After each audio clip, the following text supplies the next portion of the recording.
Il est 7h33 et ce matin, Louis Dauphren, votre grand témoin, Romain Bresse, père d'une famille qui a traversé la France à pied. Il publie Une famille en chemin, la diagonale du vide. C'est chez Transboréal. Oui, vous estimez qu'il y a trop plein d'infos, vous voudriez vous en abstraire, mais vous ne savez pas trop comment. Pourquoi ne pas marcher dans les pas de la famille Bresse qui, sans aller bien loin, a traversé la France de part en part sans rencontrer grand monde puisqu'ils ont pris la diagonale du vide. Vous savez, c'est cette bande qui va des Ardennes aux Pyrénées où la densité de population est faible, souvent inférieure à 30 habitants au kilomètre carré. En avril 2024, Romain et Justine quittent Sedan, le château de Sedan, pour rejoindre Saint-Jean-Pied-de-Port, soit 1500 km en 4 mois sur les sentiers désertés et avec Homer, leur bébé de 3 mois qui va leur ouvrir évidemment des portes. Ce défi, ils le relèvent après ce qu'ils appellent un coup du sort professionnel. L'un et l'autre travaillaient dans l'industrie de la défense et les voilà qu'ils se retrouvent donc avec la poussette à mendier l'hospitalité qui sera toujours au rendez-vous. Un beau récit d'aventure que nous allons partager avec vous au moment où ce vide gouvernemental tend à se remplir, mais on ne sait pas de trop jusqu'où ça ira, Romain Bresse. Donc on ne va pas trop commenter l'actualité politique, même si évidemment c'est la vie de la cité qui est au cœur de la démarche que vous entreprenez. Bonjour Romain Bresse. Bonjour Monsieur Dauphren, merci beaucoup. Cette diagonale du vide, ça a quelque chose quand même peut-être d'un petit peu humiliant pour les personnes qui y sont, non ? Tout à fait. C'est vraiment une dénomination qui, Justine et moi, nous a un peu paru en effet péjorative. On trouvait ça très curieux. On a pris cette dénomination sur les bancs de l'école et on trouvait ça assez curieux d'appeler un gros tiers du territoire français une diagonale du vide. Et on trouvait donc cette dénomination assez péjorative, mais en même temps très poétique, parce que le vide, c'est finalement quelque chose qui ne demande qu'à être rempli. C'est aussi l'appel, le vide, c'est aussi l'appel des déserts et donc des pionniers, des frontières qu'on peut repousser. Et donc, alors même que nous traversions une période de notre vie qui était marquée par un certain vide professionnel et un vide social relatif, nous nous sommes dit, à la veille de la naissance d'Homère, que nous allions partir, conjurer le vide par le vide, en traversant donc le vide prétendu relatif de cette diagonale qui va en effet des Ardennes aux Pyrénées. Pourquoi avoir fait nord-sud ? Parce qu'on s'est dit qu'en marchant vers le sud, ça serait une pente, ça serait plus simple. Et qu'en partant en avril, en fait, on irait vraiment vers les beaux jours. Et surtout, il était important, symboliquement, d'arriver à Saint-Jean-Pied-de-Port, parce que le pied de port, c'est le pied du col, en fait. Et quand on arrive au pied d'un col, on a envie d'aller voir ce qu'il y a de l'autre côté. Aujourd'hui, vous avez changé de vie, en fait, après cette diagonale du vide, puisque vous êtes artisan boucher maintenant. Alors, en formation et votre épouse puissance, thanatopractrice. Voilà, on a tous les deux changé. En effet, on s'est tous les deux installés très récemment à la campagne, en Soule, dans le Pays Basque, et on démarre des formations, en effet, donc pour Justine, thanatopractrice, et en ce qui me concerne, artisan boucher. Après avoir vendu des missiles. Bah oui, tout à fait. C'est aussi un changement d'éthique ? Le but reste le même, la finalité reste la même, en ce sens où dans nos professions précédentes, nous souhaitions absolument servir la France et ses intérêts. Et aujourd'hui, en travaillant en nous orientant vers l'artisanat en ce qui me concerne et avec côté Justine vers la thanatopraxie, on espère aussi soigner des territoires, mettre en valeur des territoires, des savoir-faire pluriséculaires, et pour la thanatopraxie, apporter un moment un peu, faire que la mort soit peut-être un peu plus simple à supporter. Romain, vous avez un petit style Brigade du Tigre, vous voyez, cette série qui nous emmenait un peu avant la guerre de 14. Qu'est-ce que ça veut dire tout ça ? Mon style ? Oui, non, par exemple, est-ce que ça veut dire que vous voulez, il y a une sorte de retour dans le passé, il y a un côté... Non, je pense pas que ni Justine ni moi soyons passéistes, mais simplement on essaie de s'appuyer sur ce qui nous émeut, sur ce qui nous touche, sur une certaine esthétique, pour mieux justement aborder notre présent. Et puis il y avait un certain philosophe, Walter Benjamin, qui disait qu'on entrait dans le futur que les yeux rivés vers le passé, et on entrait dans le futur de dos. Et donc c'est comme ça peut-être qu'on appréhende l'avenir. Est-ce caractéristique d'une certaine génération aujourd'hui ? Alors ça, je ne sais pas. Je pense que on le dit beaucoup. Les jeunes ne veulent plus des carrières toutes faites. Ils veulent des choses qui aient du sens. Oui, il y a beaucoup. Alors ça, c'est quelque chose qu'on a beaucoup vu, qu'on a pu rencontrer en effet dans la diagonale du vide en traversant la France à pied pendant 4 mois, pendant lesquels, vous l'avez dit, on a reposé exclusivement sur l'hospitalité. Donc nous avons rencontré beaucoup de profils divers et variés, notamment et parfois des jeunes donc. Et en effet, cette quête de sens est présente. On a pu un peu caresser ce que Bernanos pressentait, ce que Jean Ferrat a chanté dans sa montagne, ce que De Gaulle a écrit dans ses mémoires d'espoir, quand il écrit que à l'antique sérénité d'un peuple, certains tiraient de sa terre une existence médiocre mais assurée, a succédé chez les enfants du siècle la sourde angoisse des déracinés. Cette sourde angoisse de voilà, que faire de demain, que faire de sa vie. On l'a vu, on l'a senti. Et alors certains y répondent par l'engagement associatif, par l'engagement professionnel, d'autres en entrant, en poussant la porte des églises. Alors à quoi ressemble cette France de la diagonale du vide? Parce qu'elle n'est ni industrielle, elle n'est plus non plus tout à fait agricole. En tout cas, l'exode rural est passé par là. Elle manque d'infrastructures. Qu'est-ce qui la caractérise aussi? L'humain. En fait, tout ce que vous avez mentionné là est très juste. Et puis quand on marche pendant des jours et des jours et des jours dans ces terroirs, on voit les hameaux abandonnés, on voit les parcelles, et puis les éleveurs, les paysans nous le disent, il y a des parcelles en jachère parce que plus personne ne veut les reprendre. On voit l'immense secousse qu'a pu être l'exode rural sur nos paysages, sur notre société. Maintenant, on y trouve quoi dans cette diagonale du vide? Nous, on y a retrouvé l'humain. On est parti de Sedan blessé par l'humain. On est parti, l'humain nous avait blessés. Et donc, en fait, en demandant l'hospitalité, on cherchait aussi à se réconcilier avec ce drôle d'animal. Et à travers France, là, sur ces sentiers désertés, on n'a pas rencontré des individus, on n'a pas rencontré des gens, on a rencontré des personnes.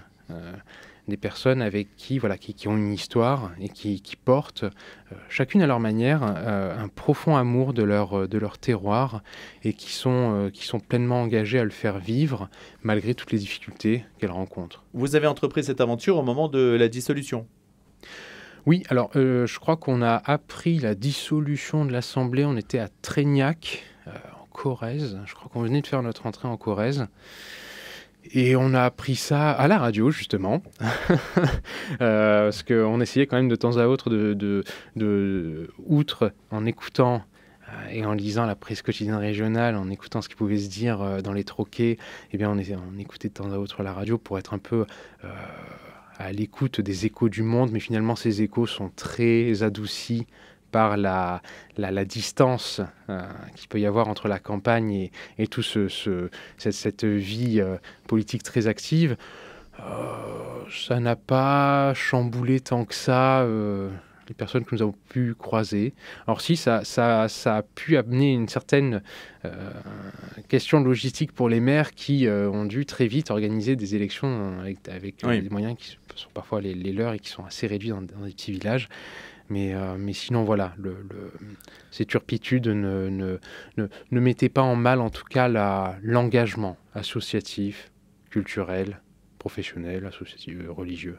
Et aussi donc des églises et des curés que vous avez rencontrés, même si les clochers étaient nombreux. Tout à fait. On s'est appuyé d'une part sur les maires, mais aussi sur les églises, sur les paroisses, pour parfois trouver l'hospitalité. Et on a eu quelques soirées, en effet, dans des presbytères, à partager le dîner avec le curé. Et eux aussi sont en plein aux prises, en fait, avec toutes ces questions de recherche de sens.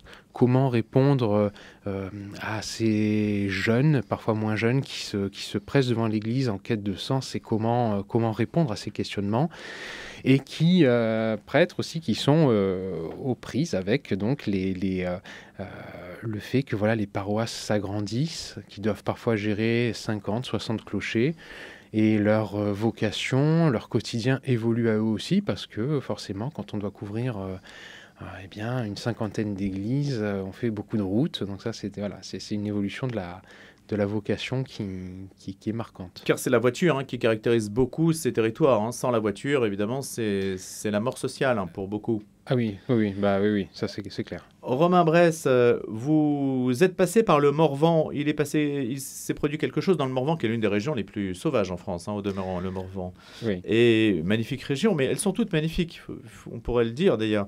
Il vous est arrivé quelque chose avec Homer quand même. Oui, très. Alors c'est vrai que avant notre départ, je ne sais pas pourquoi, on nous a prédit main malheur dans le Morvan.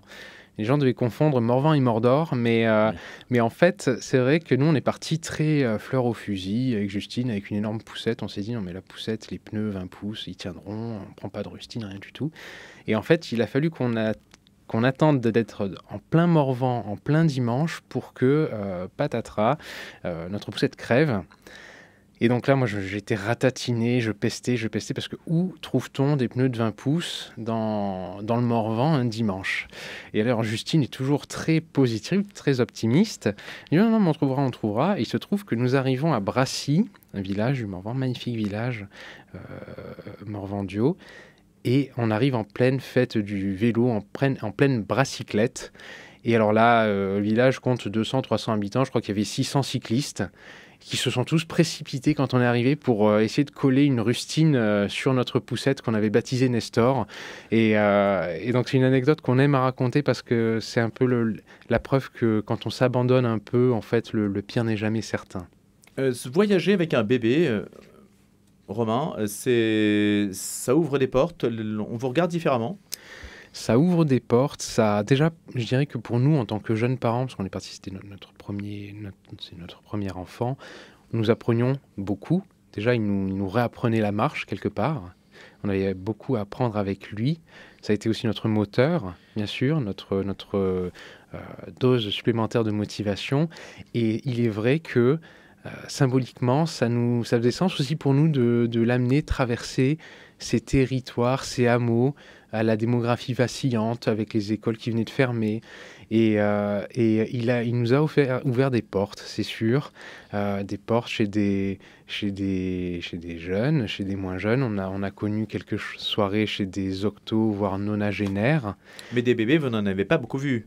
Non, mais tout de même, on en a vu un petit peu, même s'il est vrai que c'est un vrai sujet, car les maternités ferment beaucoup dans cette diagonale du vide. Et justement, on parlait du Morvan.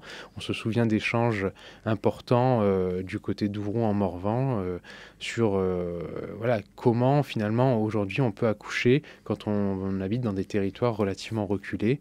Et ça, c'était vraiment des vrais sujets. Et on voyait sur les mairies de certaines communes encore des banderoles de protestation contre la fermeture de certaines maternités. Alors cette bande qui s'appelle donc la diagonale du vide, ce qui est un petit peu curieux, c'est que Toulouse se situe dans cette diagonale du vide, dans cette bande qui va du nord-est au sud-ouest. Et il y a quand même des régions qui sont touristiques et qui sont même fréquentées par les pèlerinages. Si on pense à Rocamadour en particulier, mais vous avez aussi des villes quand même d'importance relative. Vichy, Avallon, il n'y a pas que des villages. Non. Alors c'est tout le problème, je dirais, des représentations un peu académique, ou en tout cas il faut calquer une réalité sur une carte. Et bien sûr et puis c'est une diagonale qui est en évolution. Il y a certains départements qui aujourd'hui font partie de cette diagonale du vide, mais qui voient leur population augmenter de nouveau. D'ailleurs, on n'utilise plus trop le terme de diagonale du vide. Aujourd'hui, on parle plutôt de diagonale des faibles densités, ce qu'on trouve peut-être un peu moins poétique, mais voilà, comme toute représentation, elle est imparfaite, et surtout elle est très inégale selon les territoires qu'on traverse. Vous auriez pu faire les chemins de Saint-Jacques, vous auriez pu faire autre chose, un pèlerinage. Ça ressemble à un pèlerinage ? On a souvent esquivé cette appellation, ce terme. On se considère pas du tout pèlerin. Pour plusieurs raisons. Nous sommes partis pour des raisons très personnelles.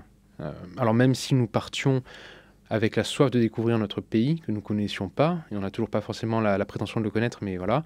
On partait donc pour des raisons purement personnelles, sans forcément d'aspect spirituel, religieux. Mais force est de constater que chemin faisant, qu'en plus en s'en remettant, en s'abandonnant à la bonté de l'autre, d'autrui, de l'étranger, des choses se passent, des rencontres se font, ce qui fait que une famille en chemin, c'est à entendre en chemin dans tous les sens du terme, dans toute la richesse, dans toute la polysémie de ce terme aussi. Voilà. Est-ce que vous entreprendrez de nouveau pareille aventure avec vos autres enfants, si vous en avez ? Eh bien, nous sommes repartis déjà avec Omer, traverser la Géorgie et l'Arménie en avril. Voilà, j'avais oublié de le dire. Voilà. Oui, pourquoi pas. Nous, ça nous a profondément touchés. C'était une autre façon de voyager et surtout essayer de montrer modestement que avoir un enfant, l'aventure continuait complètement, qu'on n'était pas forcément condamné à la sédentarité ou à accumuler moult affaires, parce que Homer a traversé la France avec 3 bodys de pyjama. Donc, non, c'est quelque chose qu'on referait, tout à fait. La ligne d'arrivée n'a rien d'une impasse, mais tout d'un horizon qui appelle à être repoussé d'une ligne de fuite, d'un marchepied vers d'autres aventures. Écrivez-vous au terme justement de cette arrivée à Saint-Jean-Pied-de-Port, puisque vous avez rallié donc Sedan à Saint-Jean-Pied-de-Port en traversant cette France à faible densité qui ne demande peut-être qu'à rencontrer aussi et être en contact avec des personnes qui viennent la voir, parce que c'est aussi, il y a quand même des lieux touristiques dans cette France-là, mais peut-être moins vers le nord que vers le sud. Il y a un clivage important. Alors, en tout cas, des Ardennes au Pays Basque, nous n'avons cessé d'être émerveillés par les paysages français, leur douceur, et on voit très bien le travail, l'osmose qu'il y a pu avoir entre les beautés de la nature et le travail des éleveurs et des paysans et des industriels.